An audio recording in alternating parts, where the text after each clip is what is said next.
চারটে ধর্মগ্রন্থ আপনারা জেনে নিলেন। পৃথিবীতে মোট সৃষ্টিকর্তা পাঠিয়েছেন 104টি ধর্মগ্রন্থ, মানে 104টি ধর্মগ্রন্থ কেতাব এসেছে।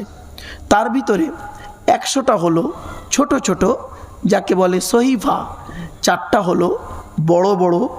এই বলে দিলাম এই 4টি পুস্তক কবে এসেছে। এই 4টে পুস্তকই এসেছে রমজান মাসে, 2 রমজান, 4 রমজান, 6 রমজান। তওরাত, জবুর, ইনজিল 2 রমজান, 4 রমজান, 6 রমজান। আর কোরআন এসেছে ওই রমজানের লাইলাতুল কদরের রাতে, ইন্না আনজালনাহু ফি লাইলাতিল কদর। ব্যাস, এতটুকু মনে রাখুন। এবার আসছি, এই 4টে ধর্মগ্রন্থ ছাত্র আমি। তার সাথে সাথে যারা হিন্দু ভাইরা বক্তব্য শুনতে এসেছেন, শ্রীমতী ভগবদ গীতারও আমি একজন ছাত্র। এই 5টা ধর্মের ছাত্রগণ, 5টা ধর্মগ্রন্থের ছাত্র হিসাবে আজ আপনাদের কাছে এসেছে একটু কোঅপারেট করতে। জ্ঞানীগুণী বুদ্ধিজীবী মানুষ, একটু ধৈর্যের পরিচয় দিন। আরেকটি কথা বলি, আপনাদের হাতে 2-2.5 ঘন্টা সময় হবে ইনশাআল্লাহ? That's enough.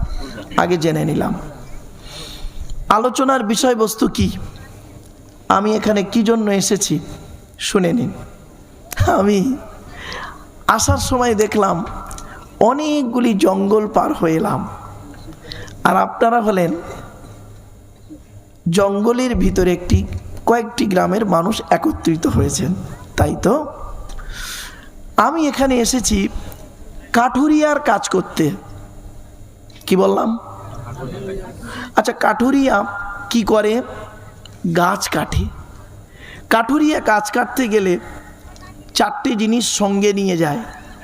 1 নাম্বার বড় করাত, 2 নাম্বার কাঠারি, 3 নাম্বার কুড়ুল, 4 নাম্বার ছেনি। ক্লিয়ার? বুঝতে পারছেন তো? আমি এখানে বসেছি কাঠুরিয়ার কাজ করতে, 4টে জিনিস নিয়ে বসেছি। 1 নাম্বার হলো কোরআন, 2 নাম্বার হলো হাদিস, 3 নাম্বার হলো এজমা, 4 নাম্বার হলো কিয়াস। গাছটা কি গাছ কাটতে বসেছি শুনে নিন। ভাববেন না শালবনির জঙ্গল, আপনার গড়বেতার জঙ্গল, মেদিনীপুরের জঙ্গলের গাছ কাটতে বসেছি। যে গাছটা কাটতে বসেছি, গাছটার নাম কি শুনবেন? শুনে নিন, নারী এবং পুরুষ।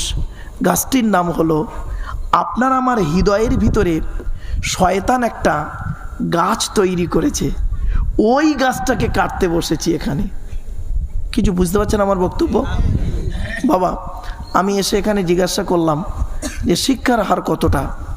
আমার বক্তব্য বুঝতে গেলে একটু লেখাপড়া থাকলে খুব ভালো হয়, অথবা একটু বুঝদার মানুষ হলে খুব ভালো হয়।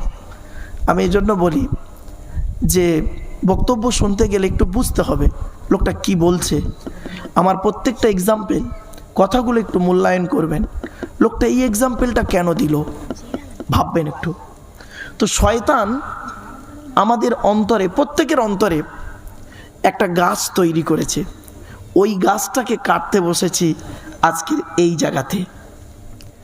তো কাঠুরিয়া যখন গাছ কাটতে বসে শুরু করে, গাছের প্রথম ছোট ছোট ডালগুলো কেটে নেয়, ঠিক না বেঠিক? তারপরে বড় ডালটা কাটে, তারপরে ফিতে ধরে মেপে মেপে, খাটের হোক বা চৌবন্দির হোক, মেপে মেপে পিস পিস করে গুঁড়িগুলো বের করে, ঠিক না বেঠিক? অবশেষে গোড়া থেকে কেটে টলিতে লরিতে করে চেরাইখানায় নিয়ে পিস পিস করে কাজে লাগায়। তো আমি করব কি এখানে? প্রথমে ওই শয়তান যে গাছটা আপনার আমার অন্তরের ভিতরে তৈরি করেছে আজ বহুদিন ধরে, ওই গাছের প্রথম ছোট ছোট ডালগুলো কেটে নেব, তারপরে পিস পিস করে কাটবো। অসুবিধা হচ্ছে নাকি? রাগ করবেন না বাপ। আচ্ছা, এই টান টোন দিচ্ছে না বলে প্রবলেম হচ্ছে? টেনে টেনে বলছি না বলে?